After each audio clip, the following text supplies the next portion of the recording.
Hey guys, my name is Shayla. Welcome to my channel. If this is your first time here, we talk about motherhood, we talk about pregnancy, we do things kind of eco-friendly, natural, hippie, granola. We keep it kind of middle ground, I think. My husband's like, no you don't. I'm like, I feel like I'm pretty open-minded to all the, I'm definitely open-minded, but I might take it a little extreme. Anyway, we keep things positive. So I have found in motherhood, because motherhood can be very challenging with partner resentment and just like meeting the needs of everyone else, it can be hard. So I found that mindset has literally carried me through the past 5 years. I have a almost 5-year-old, an almost 3-year-old, and a 6-month-old. And just keeping my mind right has been what it's all about. So I actually created a guide. If you are like struggling in motherhood a little bit with partner resentment or just like, why is this so hard and why am I not enjoying it? Please get my guide, please. I made it for me when I first had my baby, or me a year ago when I was just, you're just struggling, and it just helps you to like reframe and just, it's amazing. I've put my heart into it. Anyway, you can get that at heyshayla.com/shop. Today, we are going to talk about, I'm just gonna kind of like word vomit, okay? And I'm gonna talk about why I pulled my kids from preschool. You might be like, I don't really care. Well, that's fine, because this might not be applicable to you at all. And I'm not trying to convince you to pull your own kids from preschool. I just want to walk you through this mind process because I feel like a lot of you are going to relate to making big decisions for your family and not knowing if they're the right ones and stressing about it and thinking about it and then like making the decision and then going back on it and being like, what am I doing? I don't know. I made a video about how I was kind of struggling. And I'm kind of coming out of that a little bit. And so that's good. I think it's winter. I think it's having like a 6-month-old. I think it's having 3 kids. I think there's a lot of things. But I'm starting to like get life back into me. But comments used to never bother me. I could just like, oh my gosh, they will send me in a tailspin lately. One said that I did too many ads. I'm like, am I doing too many ads? I want people to like my videos. I don't want them to feel like I'm doing too many ads, but I also have to feed my family. Like, and so many people came and they're like, yeah, this is like part of it. When we watch YouTube videos, we expect there to be ads. Then somebody messaged me and was like, your guide's too expensive. Oh, and there's typos. And I was like, okay, that was so mean. Why did you say that? Like, I don't even know what to, and normally these things wouldn't have, someone else was like, the audio is terrible. And I'm like, okay, well, if you don't like the audio, I'm really sorry. If you're a mom that's like, I don't care, keep going. Here we go. Why I pulled my girls from preschool. There are like so many reasons. So just a background, our preschool is, you can choose between 2 to 5 days a week in the morning time for 3 hours. And we live about 15 minutes away. So if I got them into their class and done like right at the time and got back here, that would be only a half an hour of like drive time, right? So I'd have 2.5 hours to work. But usually it's a little bit longer. So it's closer to like 2 hours, 2 to 2.5 hours to work. And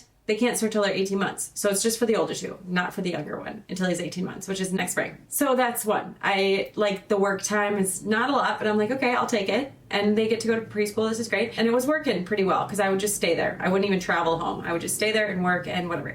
Then when he was born, where I would just let him sleep on me while I worked. Then he started having like an actual schedule, and his schedule conflicts with getting there. So usually he'd fall asleep on the way to preschool, and sometimes it would work amazing. This is what happened. One day he slept for like 2 hours during it, and I was just working away. Then he woke up and I was like, okay, well now we have like a weird 45 minutes till they start. Came home, did a little cleaning, went back. It was great. The next day he fell asleep, and I, silly me, had to go to the bathroom. So I brought him into the bathroom, did my thing. He woke up after napping for like 15 minutes. And you know when a baby wakes up, now we restart their wake window. So now he's gonna be awake for the next 2 hours while the girls are in preschool for 2 hours. So he was awake and then he fell asleep when I went to go pick them up. And I was just like, so I need to, in my head, know that preschool is not reliable time to work, because it's not. And I was just like, it was a hard pill to swallow. I can't rely on this time to work, so I have to rely on Seth. That's the only other option, which is fine. And then said that I do this hot potato thing. Then the illness came. And the illness, they were just like, sorry, we've got norovirus going around. Sorry, we've got influenza going around. My neighbor who also goes to this place is like, we have the influenza and it's worse than COVID. It's the worst thing I've ever experienced. And I was just like, oh my God. So I was having like extreme anxiety about the illness. So I tried to do everything to keep myself healthy and the kids healthy. The kids are on vitamins. I'm on vitamins. The vitamins that I have right now are called Gem. This video is sponsored by Gem. First of all, everybody's sick. Second of all, moms can't go down because when we go down, we still have to get back up. So the reason why I like Gem is because they're a whole food bite. This is an unopened one.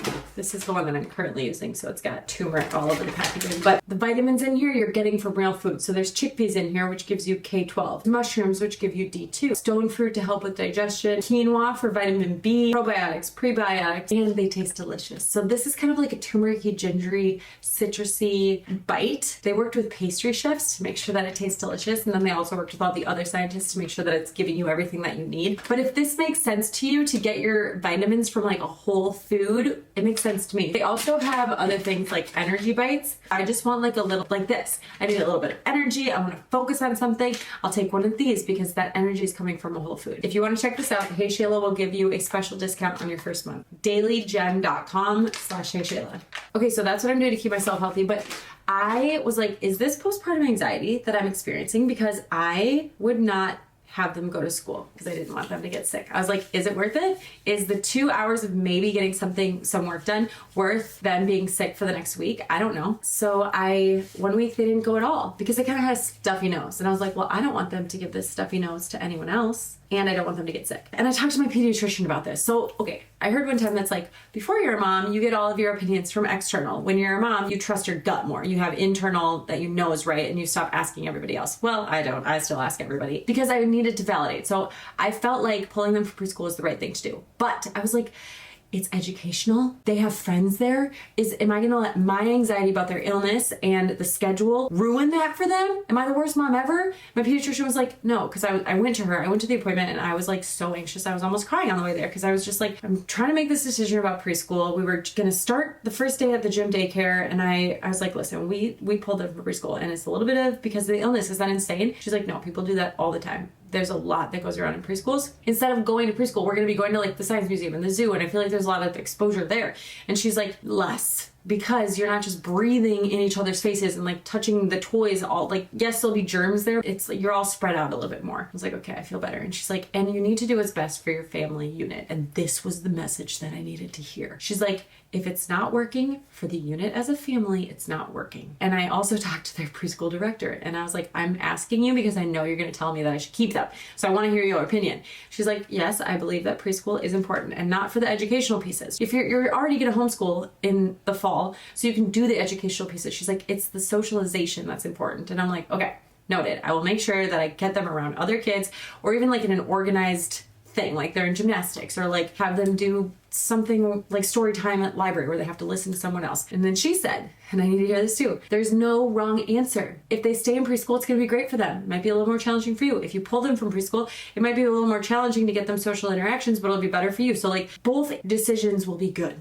And they're both, and this is what Seth and I talked about and I needed to remind myself, they will both have pros and cons. So keeping them in will have their own set of pros and cons. Taking them out will have a different set of pros and cons. So what we did is we pulled them. We have a babysitter twice a week and then the Gym Daycare. The babysitter is a lot of money. I did not make this much money when I was babysitting. Granted, it was 100 years ago, but like, I'm like, this is so much money to pay a babysitter and I don't even feel like I'm paying premium rates. So I'm like, okay. Seth's like, you can't complain about how much the babysitter's costing because this was the decision you wanted. And I was like, yes, I can complain about it because it's still a lot, even though I'm glad I made this decision. It's nice because they will watch Colford. And then when he needs a nap, I go bring him up, put him down for a nap, and then I work a little longer. So I have like the whole time, it's more than 3 hours. So I've got that twice a week. And then the rest of the time I can just mom and we can go do activities outside the house. Also, the Gym Daycare, the timing, you have to sign, until they're 1, you have to sign them up for a slot at the gym. You can't just show up and be like, here's my kid. But you have to do it 2 hours in advance. So like this morning, he woke up at 6:45 and I was like, I kind of slept in. Probably won't need a nap till 9:45. So we could go at 8:30 and I would just go for a quick 45 minutes and then get him back here for his nap. But I couldn't do it because it was less than 2 hours from 6:45 to 8:30. So I couldn't sign him up for the 8:30 slot. Now he's going to sleep from 9:30 to 11:30 and the daycare ends at 12:30 and then it opens again from 4:30 to 6:30 when he's really fussy and he's like kind of ready for bed but not quite yet. And I'm just like, oh my gosh. So the timing is a little bit wonky. And I talked to a friend of mine, gosh, this is so much processing, who like does not do any sleep schedule, does not track any sleep, does not do wake windows. Her kids fall asleep in Costco. I'm like, what? And she's like, I trust that their bodies will sleep when they need to sleep. Full stop. Okay. I want to have her on my podcast when I get it up and running because I was like, but Emily, can I wake him up during his nap time so that like today he went to sleep at 9:30. Could I wake him up at 10:30 to get to the gym for like from 11 to 12:30? And she's like, yes. If that's going to help you and your mental health, he will wake up. He'll go to the daycare and then he might take a longer nap in the afternoon or he might go to bed a little earlier or maybe not. Maybe next week he naps way more or what. You just do what you need to do. Get on with your day. If he sleeps in the carrier, that counts. If he sleeps in the car seat, that counts. And I was like, okay. And I'm telling you, this is why I was crying on the way to the pediatrician. I had so much anxiety, I almost canceled. I was like, Seth, I don't know that I'm going to make it to the gym today, because I had to take him to the doctor and then I was going to meet them at the gym because his nap's going to be all wonky because he took a 20-minute nap in the morning and then he got a 20-minute nap before we got to the doctor's appointment, and then I had to wake him up for the doctor's appointment, and then I had to bring him to the gym, and I was like, he's going to be so fussy. He did incredibly. I had to like fight myself to get to the gym. I'm not kidding. And I do think I have a little postpartum anxiety. And I stopped drinking caffeine, which helped with my anxiety, but it's mostly around the sleep. And I've let go a lot since my first, which is incredible because I'm still psycho about it. But he did awesome all day long. And he took like 3 20-minute naps probably. I think he took a longer one in the afternoon. And then last week he got like significantly less sleep. This week because I still track it just to know how much sleep they're getting. So last week he averaged about 13 hours. This week he's averaging closer to 14 hours. So she's right, they make it up. And I just need to stress less about it. But I was like trying to make this decision for probably 3 weeks. And I was just talking to Seth about it and stressing about it. Oh, and a lot of people ask me how I found my babysitter. So there's a few different ways because we've had a few through the years. I ask people, hey, do you know anybody who wants to babysit, who likes to babysit? I ask people that I know who are in college, any of their friends. I ask my neighbor whose grandkids are in high school if her grandkids want to or if they know anybody. I have a cousin who's in college, and I was like, do you know anybody who's going to the U who wants to babysit? Care.com, I found people, because the referrals are like how I want to do it. Sometimes I would hire somebody and then I'm here. So I would hear how they talk to them. And they're not mean, they're not bad, but I'm like, that's not how I would do it. And I've had to let that go a little bit. And actually one of my babysitters is amazing. She reads these books that I tell her about. She's like, that was actually really helpful. And I was like, thanks for reading that book. But I have found, and I read this in a book, you have them come to your house for like their first time and you pay them for it, and you just have them come for like 2 hours and you just hang out with them. So they're not even really babysitting. They're just hanging out with you, playing with your kids while you're playing with your kids. And it's like, you can see how I resolve conflicts. You can see how I can see how you would resolve a conflict. So they can kind of see how you do it. You can kind of get a vibe for them. Because I want to be like BFFs with the people that are watching my kids. I was BFFs with my nanny. I would stay after the kids would go to sleep. Her and I would have a glass of wine, talk about anything. She was like my mentor. It was awesome. But like, I know that everybody doesn't want that. So I like try to push this friendship on all these babysitters, and some of them are here for it and some of them are not. I got a lot of DMs asking like, how do you find your person? So I just ask around, or I do care.com, and I have found some success. I'm just not competitive. So like, I'm like kind of wishy-washy about what I want. So that makes it harder. And then you can also ask your preschool teachers like, hey, do you know anybody? And that's what I did for next year, because we're going to homeschool, but I still need some care. So their preschool, she does Spanish. So I was like, do you know anybody who's Spanish speaking that would want a nanny? So hopefully we can get connected somewhere through that. So that's it.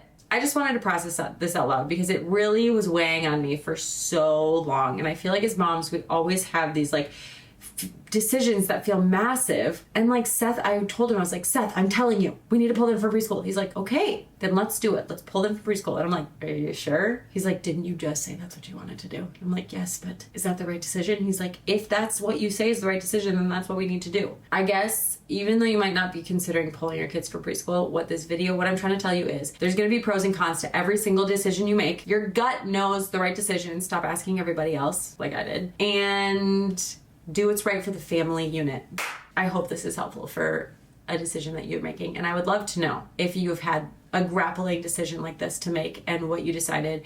I would love to know the pros and cons of it. If you need a word vomit all over the comment section about this, let's hear it. Because I feel like lots of moms are just making hard decisions for their families, not knowing if they're the right ones, but knowing inside that they are. So, okay. Have a great day. Bye.